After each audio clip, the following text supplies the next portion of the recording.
ఎప్పుడైతే మనుషులు దేవుని సన్నిధిలోకి వస్తారో వారు విడుదల పొందుకుంటారు. అయితే మనకి ప్రతిరోజు విడుదల అవసరమే, ప్రతిరోజు మనకు ఆయన బలం అవసరమే, ప్రతిరోజు ఆయన సన్నిధి మనకు అవసరమై ఉన్నది. హల్లెలూయా. దావీదుని చూడండి, మోషేని చూడండి, యెహోషువను చూడండి, వీరందరూ ప్రతిరోజు కాదు ప్రతి క్షణము ఆయన సన్నిధిలో జీవించారు. క్లాప్స్ కొట్టి దేవుని మహిమపరదు.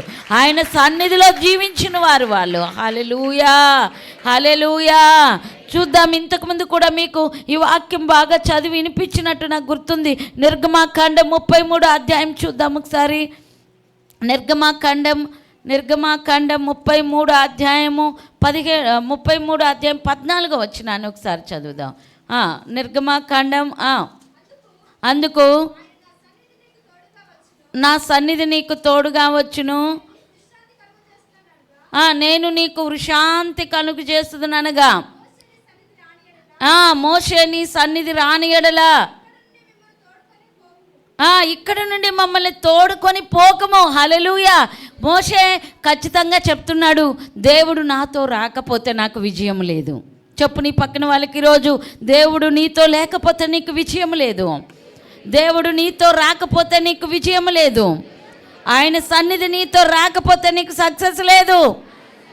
కానీ ఆయన సన్నిధితో నువ్వు బయలుదేరితే ఈరోజు నువ్వు అడుగుపెట్టు ప్రతి స్థలం నీదవుతుంది. హల్లెలూయా. చూడండి, ఎంతమందికి దేవుడి సన్నిధి కావాలనుకుంటున్నారు? ప్రియులారా, దేవుడి సన్నిధిలో నడవాలంటే చాలా జాగ్రత్తగా మనం ఉండాలి. దేవుని సన్నిధిని మనం పోగొట్టుకోకూడదు. దేవుడు మనతో ఉండడం మనకు ఆశీర్వాదం అని మీకు తెలుసా? ప్రతిరోజు ఆయన సన్నిధిని నేను ఎతుకుతూ ఉంటాను. హల్లెలూయా, హల్లెలూయా, హల్లెలూయా. క్లాప్స్ పెట్టి దేవుని మహిమపరుద్దాం. చూడండి, దేవుని సన్నిధిలో ఉంటే ఏం మేలు ఉంటుందో, దేవుని సన్నిధి నుంచి వెళ్ళిపోతే ఏ కీడు ఉంటుందో మీకు చెప్తాను ఈరోజు. చూడండి, కీర్తనలు 16:11 వచనాన్ని ఒకసారి చదువుకుందాం. కీర్తనలు 16:11 వచనాన్ని ఒకసారి చదువుకుందాం. జీవ మార్గమును నాకు తెలియచేసేదవు, నీ సన్నిధిలో సంపూర్ణమైన సంతోషం కలదు. క్లాప్స్ కొట్టి దేవుని మహిమపరుద్దాం. క్లాప్స్ కొట్టి దేవుని మహిమపరుద్దాం. ప్రియులారా, దేవుని సన్నిధిలో మనం జీవించడం నేర్చుకుంటే మనకి ఎల్లప్పుడూ సంతోషం ఉంటుంది. మనం మంత్రాలకు పడిపోం, శత్రువుకు పడిపోం, అప్పులకి పడిపోం, రోగాలకి పడిపోం, సమస్యలకి పడిపోం. ఎల్లప్పుడూ మనం సంతోషంగా ఉంటాం. ఎందుకంటే మన పక్షంలో ఆయన యుద్ధం చేస్తూ ఉంటాడు. హల్లెలూయా. మన పక్షంలో ఆయన యుద్ధం చేస్తూ మనకి అన్నిటిల్లో విజయం ఇస్తున్నాడు. కాబట్టి మనం అన్నిటిల్లోనూ జయించిన వారుగా ఉండబోతున్నాం. అత్యధికమైన విజయం మనతో ఉంటుంది. అందుకే ఆయన సన్నిధిలో మనం జీవించాలి. అందుకే మోషే అంటున్నాడు, అయ్యా నువ్వు రాకపోతే నేను బయలుదేరను. హల్లెలూయా.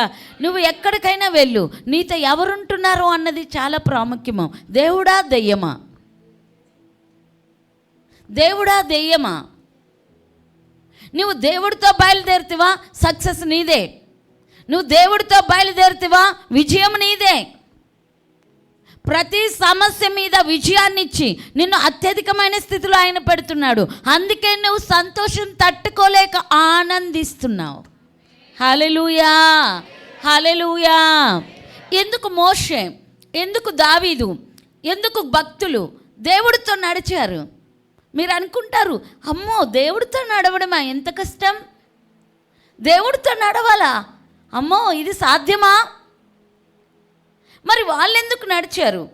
వాళ్ళెందుకు దేవుని సన్నిధిని కోరుకున్నారు? వాళ్ళెందుకు దేవుని సన్నిధిని ప్రేమించారు?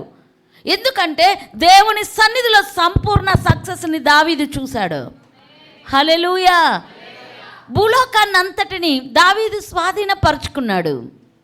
ఈ లోకంలో అత్యధిక విజయాన్ని పొందుకున్న ఒక వ్యక్తి దావీదు. క్లాప్స్ కొట్టి దేవుని మహిమపరుద్దాం. భూలోకంలో ఉన్న రాజులందరికన్నా గొప్పవాడిగా దావీదుని దేవుడు నిలబెట్టాడు. మీకు ఒక మంచి విషయాన్ని ఈరోజు చెప్పాలనుకుంటున్నా, వినండి.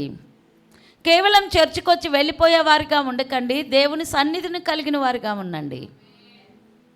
మీరు దేవుని సన్నిధిలోకి, చర్చిలోకి వచ్చినంత మాత్రాన మీరు అన్నిట్లో విజయాలు రావు.